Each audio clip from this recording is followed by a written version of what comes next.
السلام عليكم نحمده ونستعينه ونستغفره ونتوكل عليه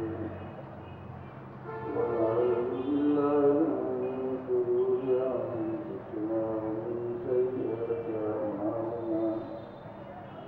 من يهده الله فلا مضل له ومن يضلل فلا هادي له ونشهد أن لا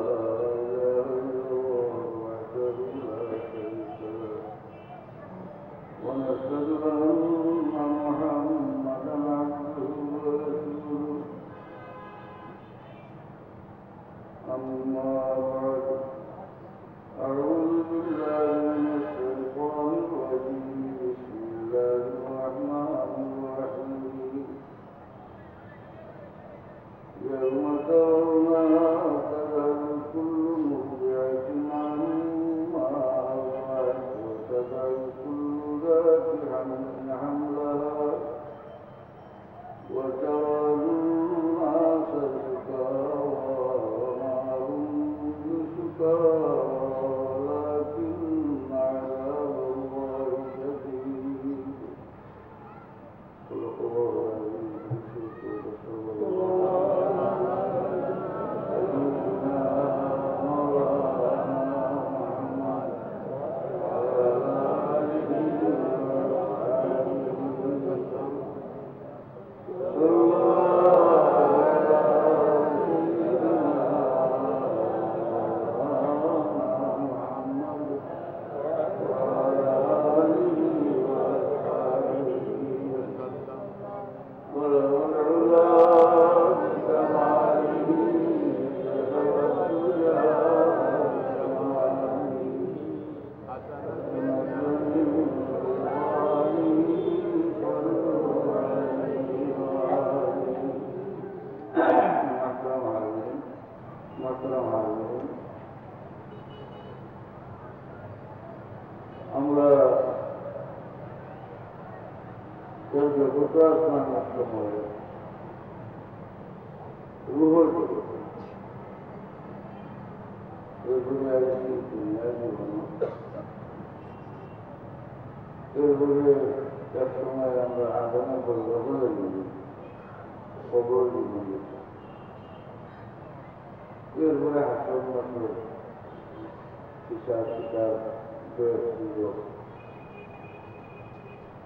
رسول الله মানুষ মারা যায় তার কেয়ামত আরম্ভ হয়েছে মাতা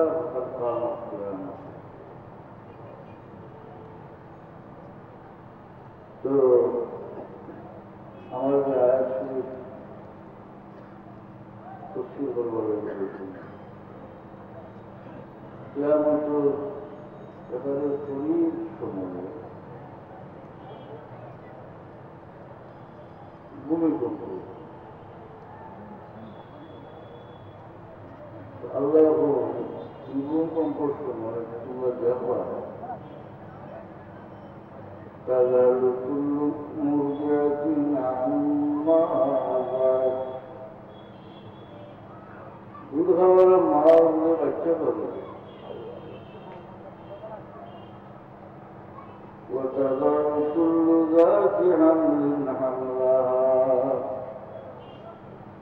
এবং প্রত্যেক সন্তান সম্ভবা মেয়ে গর্ভপাত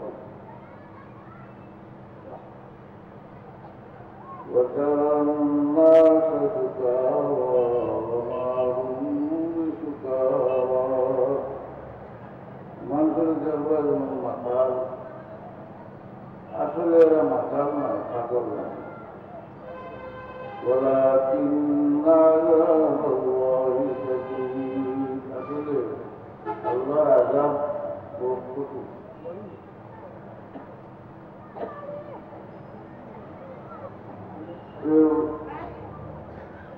হুজুরে পাক সাল্লাল্লাহু আলাইহি ওয়াসাল্লাম বলেছেন কয়েকটা বিষয়ের কথা এগুলা সংগঠিত না হওয়া পর্যন্ত কিয়ামত দাব্বাতুল আরব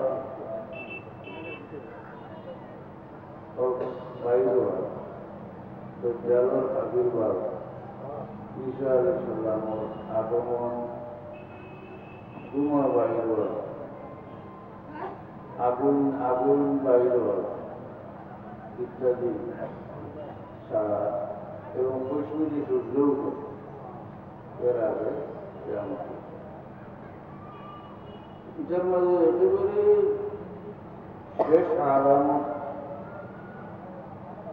এগুলোর মধ্যে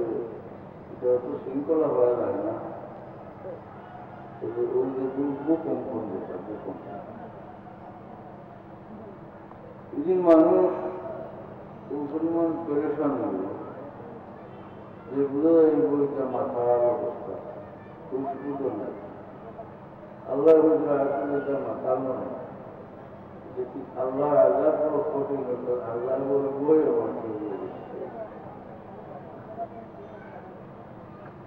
হুজুরে পাক সাল্লাল্লাহু আলাইহি ওয়াসাল্লাম ফরমান, কিয়ামতের ময়দানে মানুষ হাজিরি পায়ে আসে খালি পায়, খালি শরীরে, অর্থাৎ শরীরে কাপড় করবে।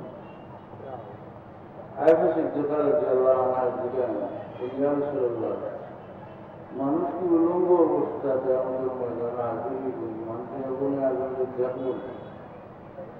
আল্লাহ হাবিবে ফরমান আয়সা এদিনকার অবস্থা ভয়াবহ, কারণ কোনো মানুষের সাইবার কোনো অবস্থা থাকতো না। বাজে ভাষা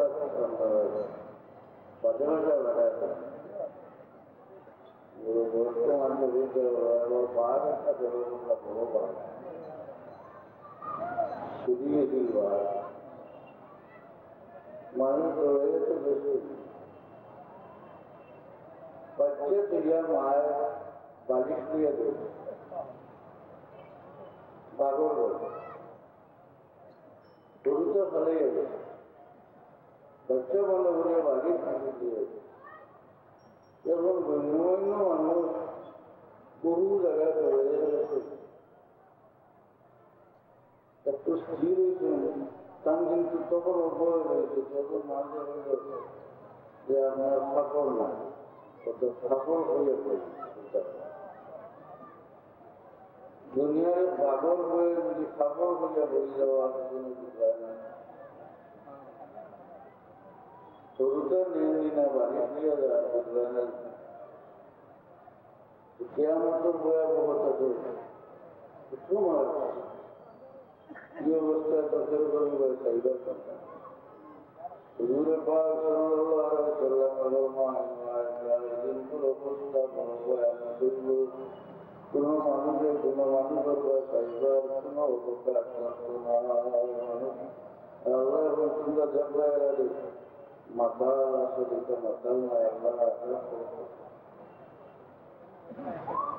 কিয়ামতের আগে প্রচুর বিষয় করবে অনিবার্য জড়িত। এর মধ্যে একটা হল দাব্বাতুল আরদ জন্ম তৈরি প্রতিবর্তী মাধ্যমে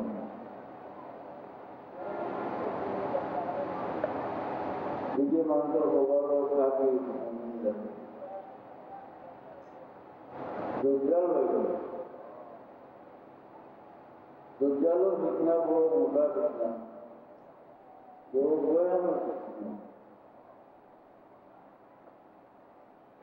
দজ্জালকে আল্লাহ ক্ষমতা দিবে, তার লোকে পানি টানবো, তার লোকে আগুন টানবো, তার লোকে বিষাদি বেশ টানবো, দুজক টানবো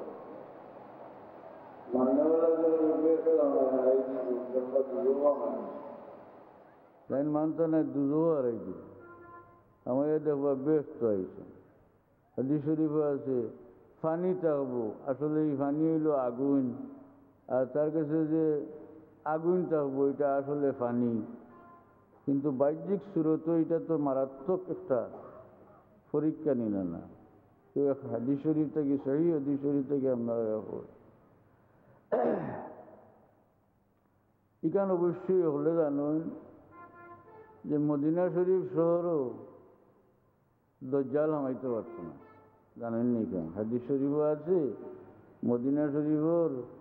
7টা গেট থাকবো, আর এই সময় প্রত্যেক গেটও 2জন করে ফিরিস্তা থাকবো। আমাইতে পারছে